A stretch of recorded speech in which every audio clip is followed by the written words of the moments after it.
In most RPG games, you face off against long-forgotten gods that loom in the shadows and control everything. Your adventure might start simple. Someone might just send you on a quest to save a cat that has been missing for days. But eventually you end up in a party of misfits who are the chosen ones to take down these gods that loom in the shadows, or some corrupt people that are in positions of power and try to take over the world. And destiny has chosen you to save the world and everyone else. And then there is the Atelier series.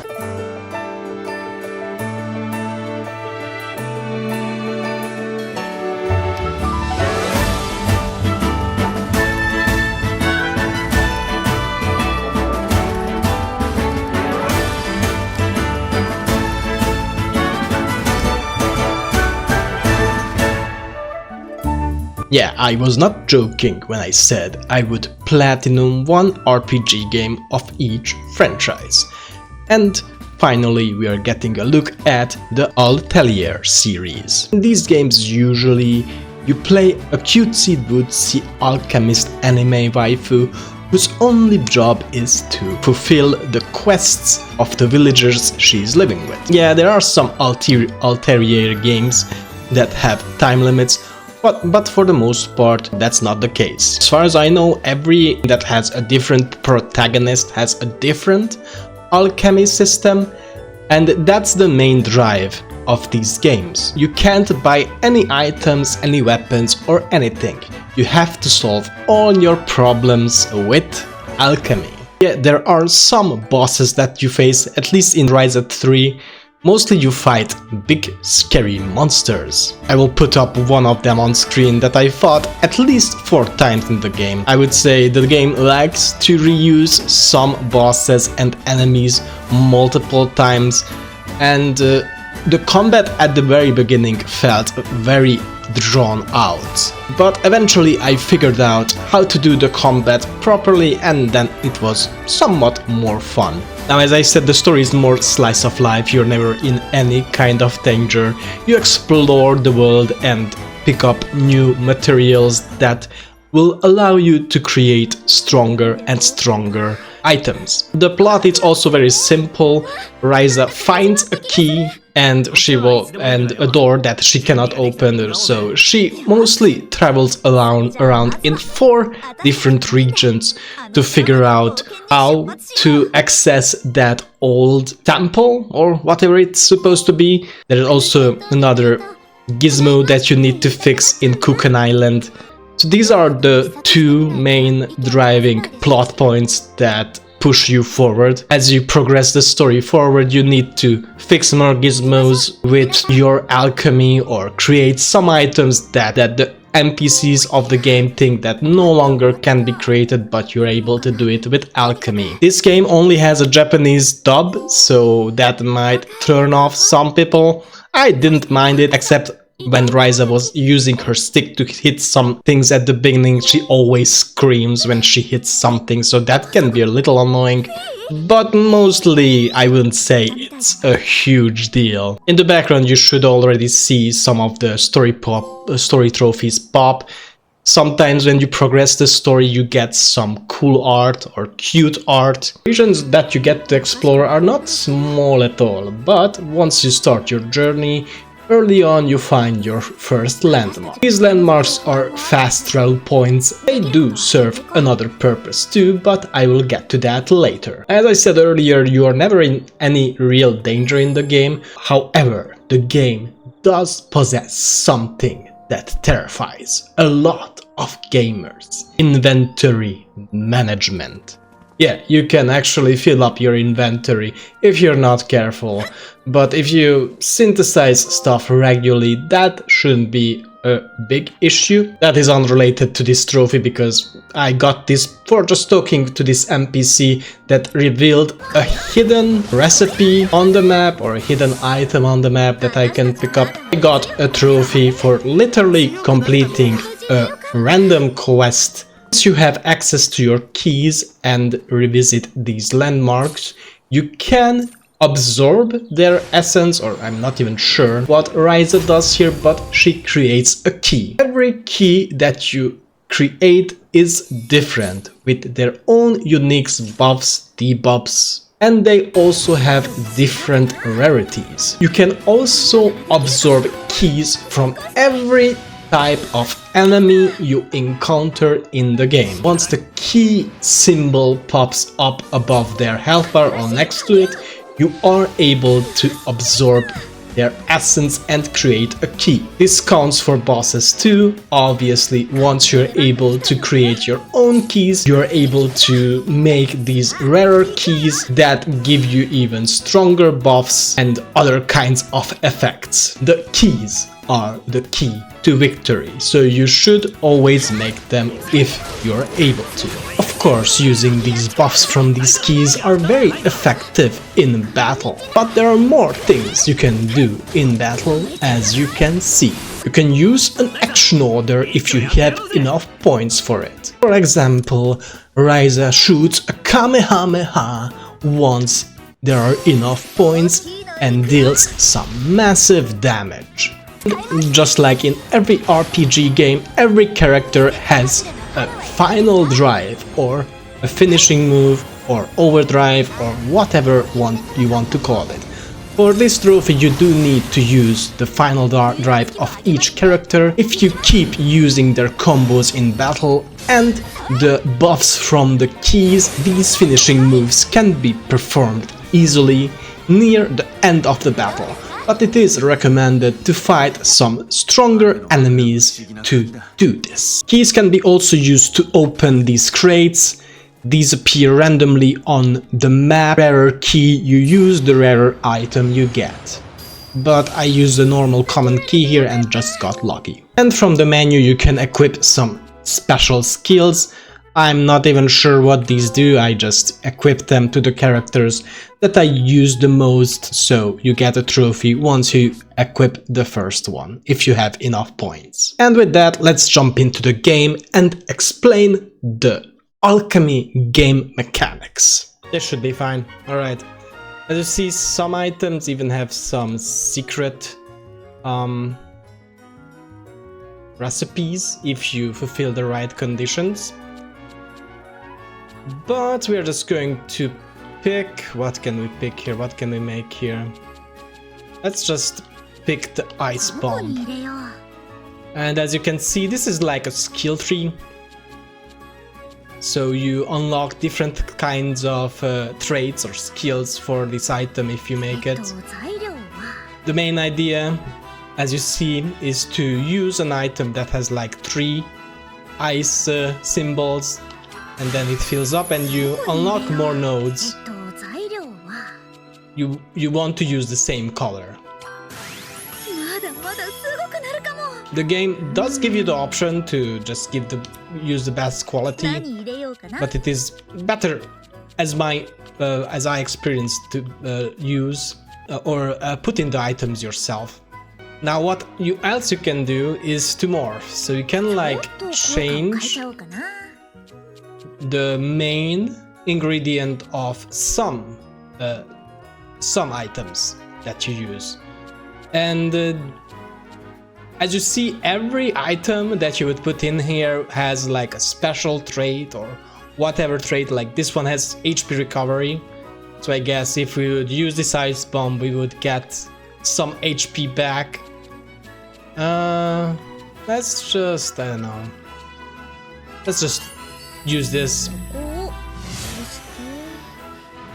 just as an example how the morphing ability works. And now the whole thing changed and we can unlock some special skills that are more unique, if that makes sense. We could already synthesize it, but you can also use your keys in the synthesizing menu to do even more shenanigans, like up the quality, or some keys even correspond with the colors of the alchemy thingy. Like if you use yellow key, if we have a yellow path, it would give us a yellow lightning. What we have here now, I guess. I don't know. Let's just do this one.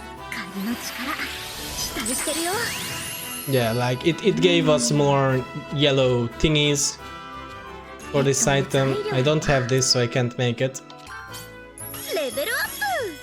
Yeah, so now that we are done with the alchemy, we can select the skills we want. Let's just equip some random ones. And stun break. Why not? And now you can see even better like what traits and super traits this ice bomb has. And you can mess around with pretty much every item in the game that has the ability to morph, or even if you can't morph it, depending what items you put in your what materials you put in your item, it will always the result will always be different what you make. So we made some ice bombs. You can also, if you're not happy with the results, just come back and change it. Like if we get this item at a later point, we can come back and put it in. And this even helps if you have some quests that require items with higher like quality, because some quests do require you to craft some items with specific quality. So item rebuild is the best tool for that. This is something you unlock on the skill tree, so we can just put in some. You can even select more than one. And this is like a maxed out like 999 quality ice cube or ice bomb that we can technically make that doesn't really do anything good, so I'm not going to waste these items. Another ability you have is gem reduction. So these, I think, yeah, this is the you transform the items you don't use into gems, and the gems you use in the item rebuild or when you are replicating items or item duplication. That's the main reason I have like so many philosopher's stones here, if I can find them. The only items you can't rebuild or duplicate are the keys, like they are grayed out. Even the keys that you use your alchemy to create cannot be duplicated. You can duplicate weapons, anything else except for the keys. And the most useful item to duplicate is an item that has ultra purity, because any item with ultra purity, I'll just make duplicate 10. Any item with ultra purity can be sold for more gems. So with this little trick you have like infinite gems. If I can like find my ultra purity whatever I crafted. This is the main reason I have so many items, because I use this.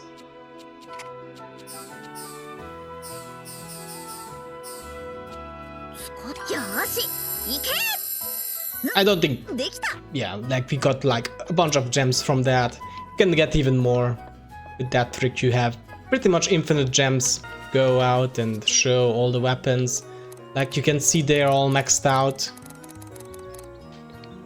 That way you'll know you can, if you harvest some items, you'll get the best ones. Like I can get 3 different types of items from this one pickup. Or if I destroy this box, I'll get like 2. And even if you use different items with this isn't the best example. I would need to find a tree or something and find the tree. Yeah, see, if I use this hoe I'll get these items. If I use my normal staff, I get different items. If I use this bug catcher thing, I get the bugs. And that is for pretty much everything. Like, not everything is compatible with everything you can harvest. But yeah, as you can see, you can get different types of items with different tools. And if they are yellow like this, that means they have a super trait. So if you see something like this, you should always pick it up. And I got 2 items with super traits. I hope this makes sense. I hope this makes sense. I tried my best to explain because it is very simple, the Alchemist system. But you can do a lot of shenanigans with it, as you see. One more thing I want to add, there aren't really any consumable items in this game. Items that you craft that can be used in battle are more like accessories that you equip to the characters that you use. So this ice bomb that we crafted, we can use an infinite amount of times. Now, to add context what is happening in the background, I obtained a trophy for building a base. You can build a base in every region of the game, and you get a trophy once you upgrade a base to maximum. The bases also have different kind of effects that they can display, where the treasure chests are, for example, but the most useful skill is to get more SP, which is the game's experience. Here I synthesized an item without even trying with a special trait. As I said, the special traits are available on the glowing materials that you are harvesting from the map. I messed around with this key and I accidentally crafted a level 3 recipe.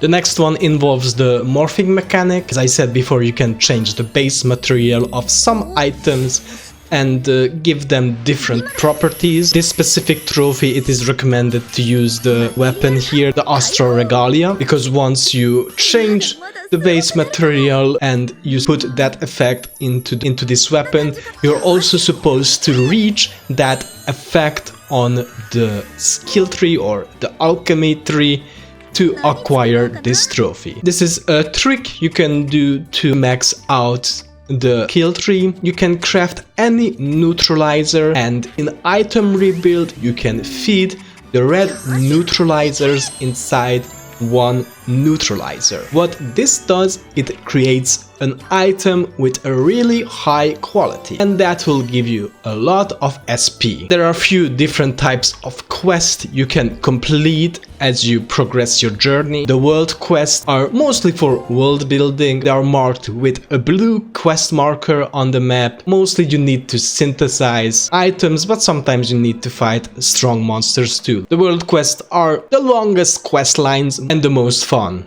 at least for me. So this trophy is unlocked once you complete all world quests in one region. There are 3 different types of mounts you can find in the game. The first one is this sea creature that you can ride in the water to swim faster and even swim up some waterfalls to unlock some hidden areas of the game. There is one that's just for exploring the area and digging up items, but for that one you don't get a trophy. And the third one, who is the most important one for the platinum trophy, is the Earth Beast.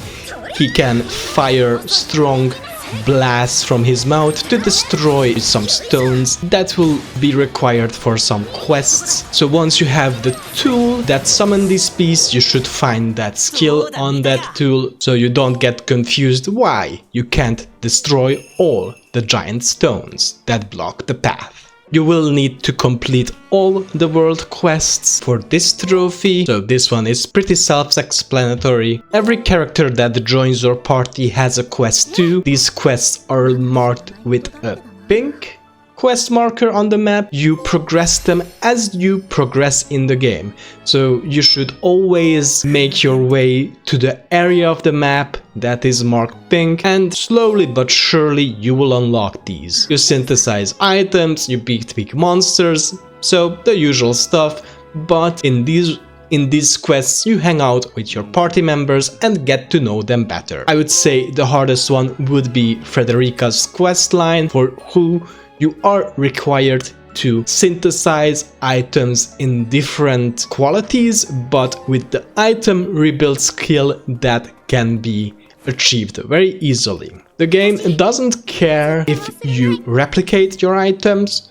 so if some questline requires you to give some NPC multiple of the same crafted item, you are just able to replicate them. As long as you have the number of items that are required, you are able to complete those questlines. I showed this off earlier, but I synthesized all the tools. You do need to synthesize all the tools in their upgraded form and in their normal forms as well to get this trophy. The only tool you should pay close attention to is the rope tool, because that has a special skill hidden on the Alchemist skill tree, and if you don't unlock the all color crystal skill, you won't be able to latch on to all the colored crystals as you explore the map. And yeah, once you have your rope tool maxed out, you can discover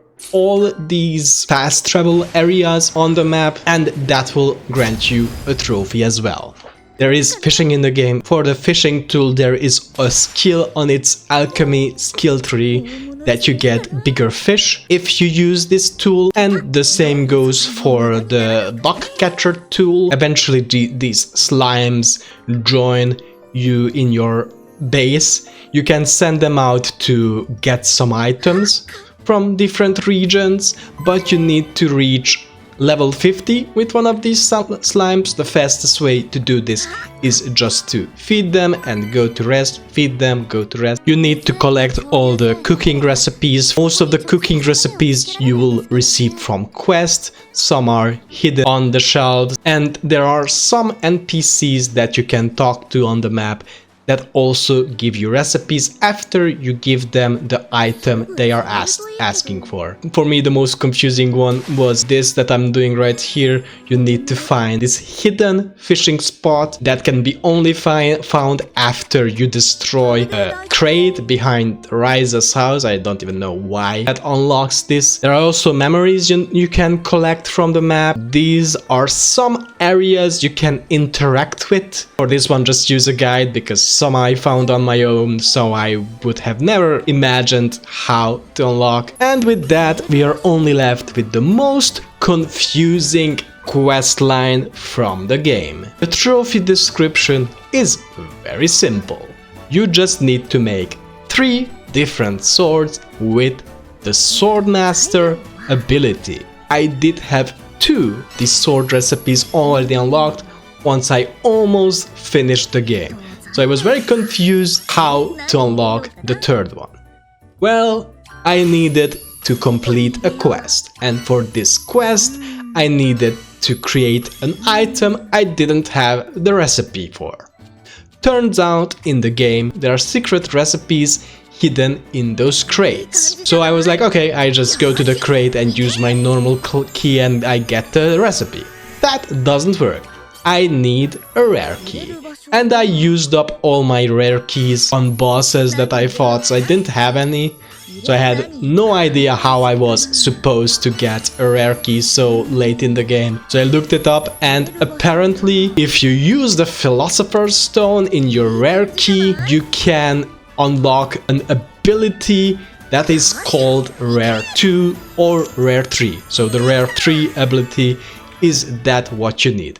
And the Philosopher's Stone had its own little thing where I needed to collect materials for it to make this rare key. Once I finish this questline, you don't really need to have the Swordmaster special trait on these swords. You just need to have this icon on each of these swords once you deliver to the 3 random NPCs. And these 3 NPCs are not marked on the map with the normal quest line. You can find 3 different NPCs in 3 random areas that I used the guide for. So yeah, that wasn't the complicated part. The complicated part was to unlock the last sword I was missing. You can equip special rolls with different types of accessories, but some keys have some special roles that are tied to them. So these roles can be only obtained randomly from the rare keys that you craft randomly. So good luck. And with that, I don't really want to talk about too much more, because at this point I only need to beat the final boss and watch the game's ending. Those are the only 2 trophies that are left. I would say the most difficult part of the journey was to get used to all of these different game mechanics. Even if the Alchemist system is something simple, it does not have its complicated moments. And the game does have even more to offer, more quests that I didn't get to show off. And the game even has some free DLC that you can play. It's more like for the end game, but it has its own world quest that you can do if you desire to do so. I have no idea where that world quest or how that world quest ends, and I didn't even craft all the recipes as you saw from the previous clips. The other thing that was a bit annoying for me to figure out where to farm the right materials, and finding some of these obscure information for some of the quests. And I actually enjoy the journey, so that's something I didn't expect, that I would enjoy a game like this. So in the end, yeah, it was worth it to get this platinum. On the screen there are some other videos you can check out, so make sure to do so, to subscribe for some more RPG games that I'm going to complete in the near future.